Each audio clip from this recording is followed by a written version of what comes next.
Zach, I'm so sorry. Why? You understand the pain of losing a white suit, don't you? Oh, come on! Oh!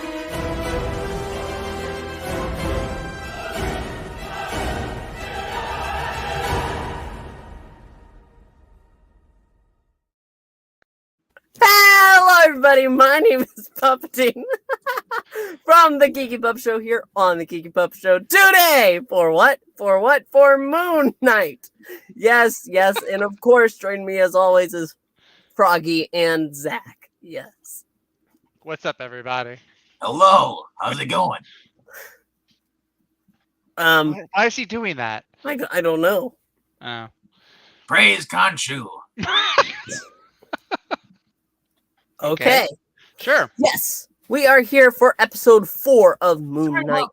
That's my alter ego. Oh, it makes sense. Okay. Oh. How does he feel about Moon Knight? Hold on, let me ask him. I gotta stare at this mirror over here. It was great. I'm hungry for hippos. Well, that does track because this episode is the first episode without actually without the Moon Knight. Oddly, I was there the whole time. You must be blind. In his mind, I guess. Because Konshu is locked away. It actually starts out. They show him as they place him on this wall amongst other banished gods, essentially. That's a lot of banished gods. A lot of banished gods. Never gonna give you up. Never gonna let you down. Rick Astley is not a banished god. He's not a god. He should He be is a banished, god. but he's not a god. Well, he might be a meme god, Zach. Oh, good point. Good point. That's right. The god of memes, Rick Astley is one of those. Right alongside Pepe the Frog. Not you. No relation to a comic book frog. Yeah. See no froggy? No. But yes. Here we get to see No, as Mark and Mark is stuck inside of Steven. Right, That's Steven's the one. Phrasing. That is weird. Steven is the one that's in control for most of this episode. He's the captain. Yes.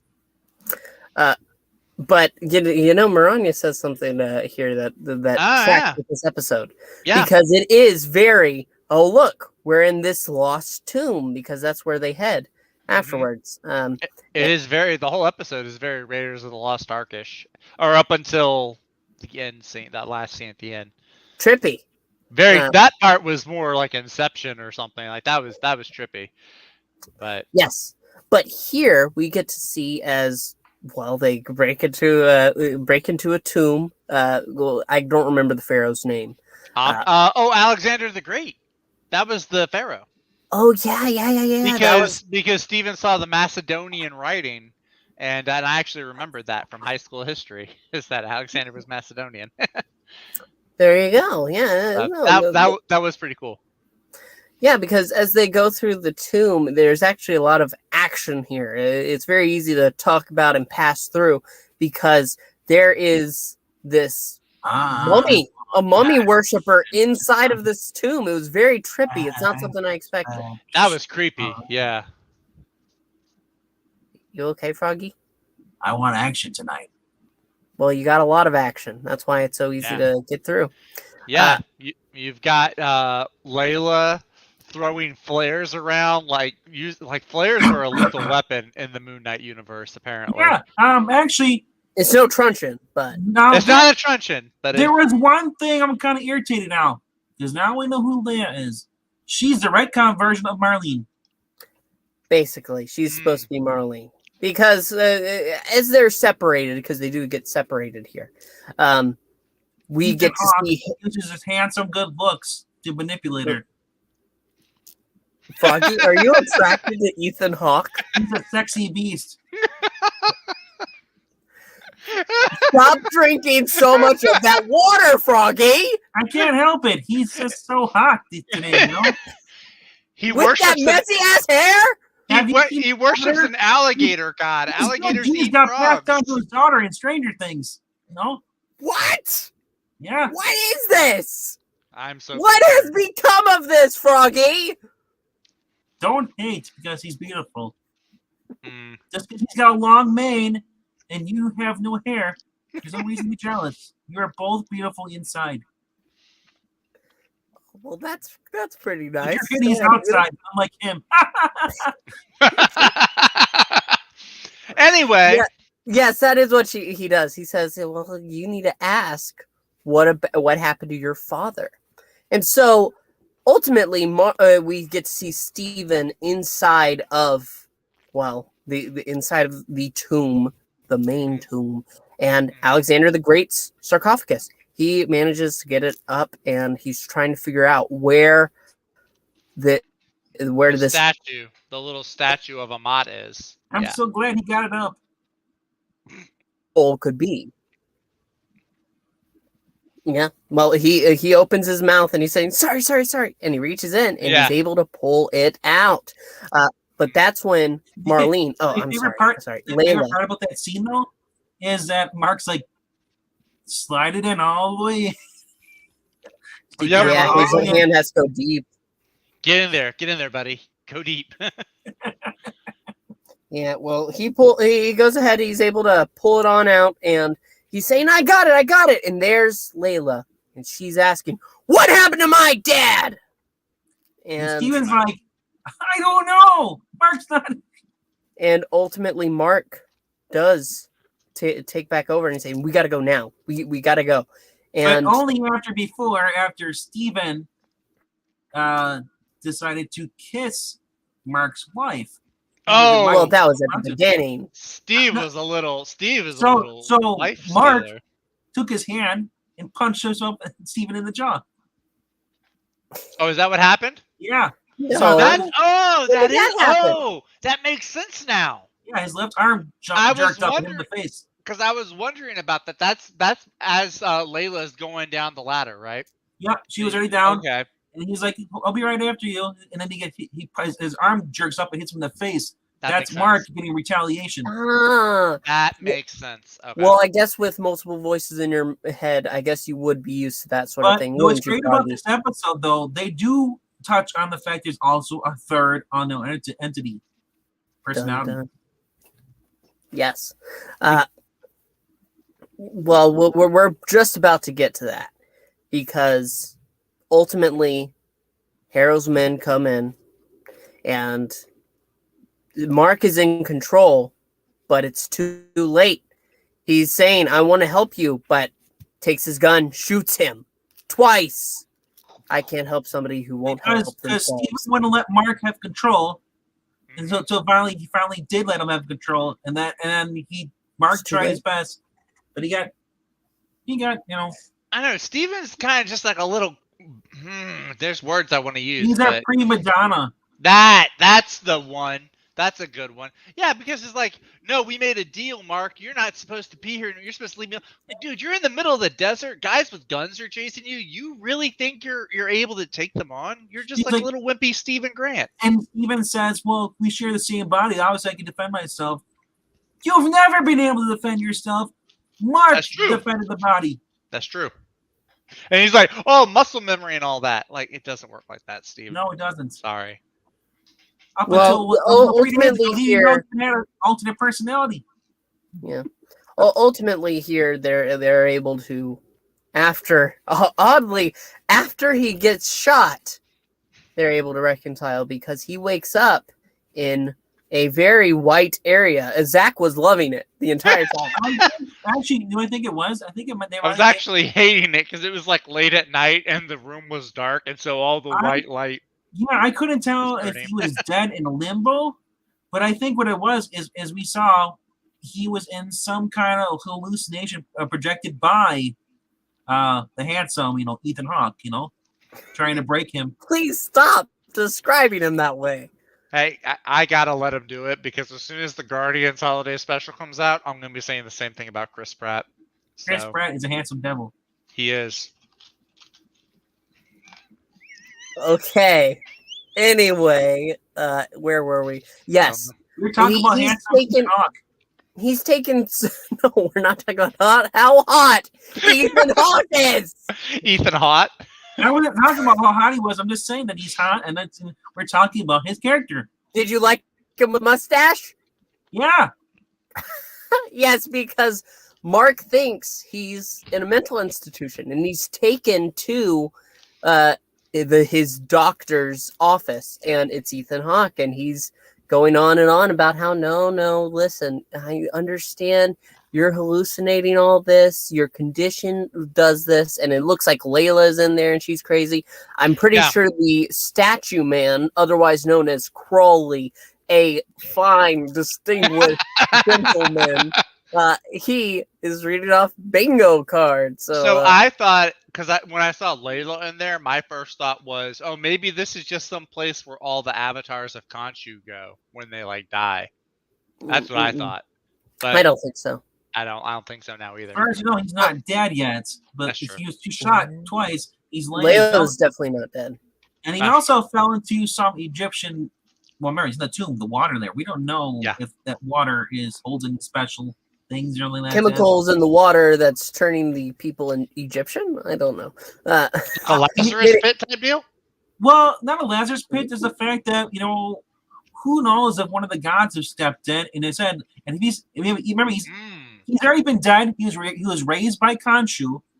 So as far as we know, he could be in in between limbo yet, about to die, and because we don't know how long that takes place. They could taste like, it seems like eternity, but it's only like a minute in the real world time. Yeah.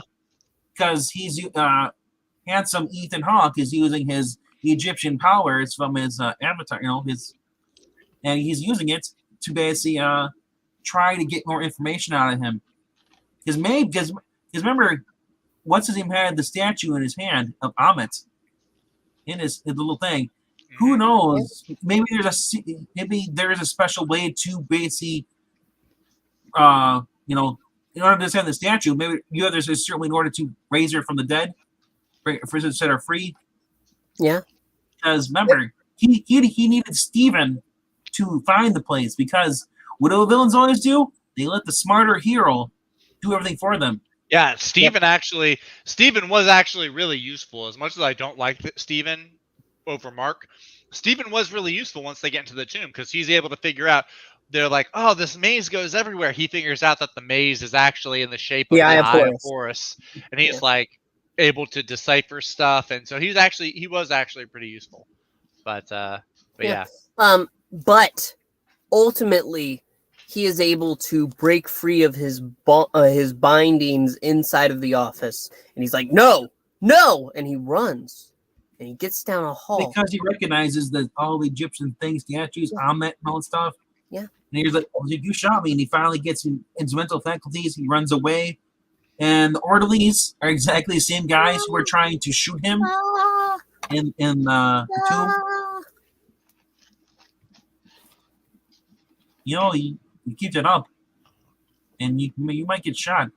Not by me, though. We might have appearance from the handsome Ethan Hawke. Shut up! Dreams can happen. Anyway, yes, down the hall, he sneaks into a room, slips away, lets them pass, and that's when he notices a sarcophagus, and it's starting to shake. He walks over, opens it, and who's inside but... Your mother! Steven! No, not a beautiful woman. It was Steven. It was Steven.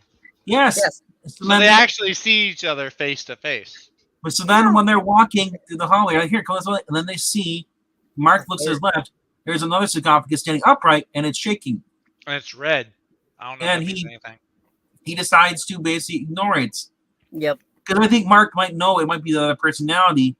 Because remember, the one that killed everybody, because it wasn't them, he might be afraid of it, or he just decided, you know what? It says he's not aware as a third personality. I mean, for years he was able to manage his personalities, so he doesn't want to let that one out because he can't control it, and he wants to be the dominant, I don't know, personality. But ultimately, there's heavy steps down at the hall, and they go down, and the door opens to reveal Oprah. A giant hippo. And it waves and says hi. And that makes both of them scream. A talking hippo. Yes. with like a really light Valley Girl almost accent. It felt like. I mean, it's just one word, but It was friendly. It was very it friendly. was a very friendly hippo, which is Yeah. funny because hippos kill more people in Africa than any other animal. Yeah. I've Well, seen this this is before. a god, so I've seen this part before. It's called Happy.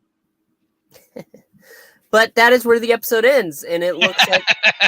But that was the first time I can think of actually really being bummed that that's where the episode ends.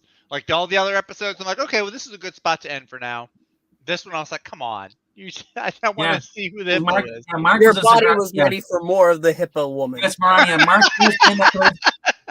Mark was in a sarcophagus, yes, and so was the other third personality. Like I said, it's hard to tell if he knew that was the third personality in there and he just ignored it on purpose. No, it's the other way around. It's the other way around. Mark, he's talking to Mark, and Mark is the one who gets Steven out. Oh yeah, that's right. Yeah. Mark was Yeah, Steven was in there. And they were talking about the video movie that he watches, and the movie stars a guy named Stephen Grant, right? Yes, yeah. Dr. Stephen. And so wasn't it Lockley? No. Not Lockley. What's the other guy's name? Crowley, as Dr. Stephen Grant, wasn't it? Oh, it might have been. It might maybe. Have been. I love Crawley. I think that he is an excellent character, and I hope that he makes a full appearance within this fine show called The Moon Knight. I would literally shit my pants if they had Christopher Walken hired on to play Crawley. Of course you would. Of course, because he is a beautiful man. You don't wear pants. I'm wearing his. Oh. Ethan Hawke's? I wish, man. Oh. Anyway, that is basically the end of it. Him still very cool. Huh? I say with him still wearing the pants. Oh no.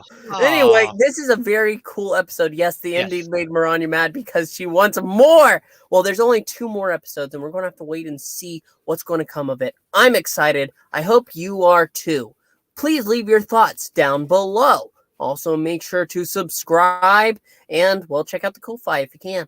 But also leave your adoration and love for Ethan Hawke in the comments below.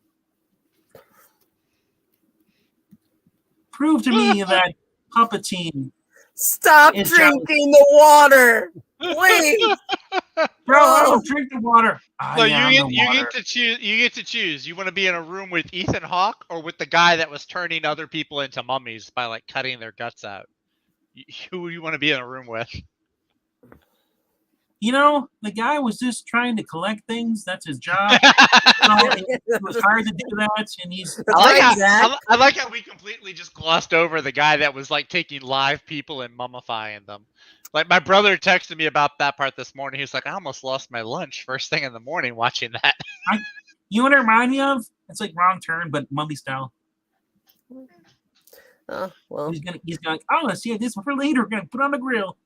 We're going to have to wait and see where it goes. We want to thank you so much for watching our review. Please make sure to keep up with us. We'll be back next week and doing the same. So for now, for Froggy, myself, and, well, Zach. Bye!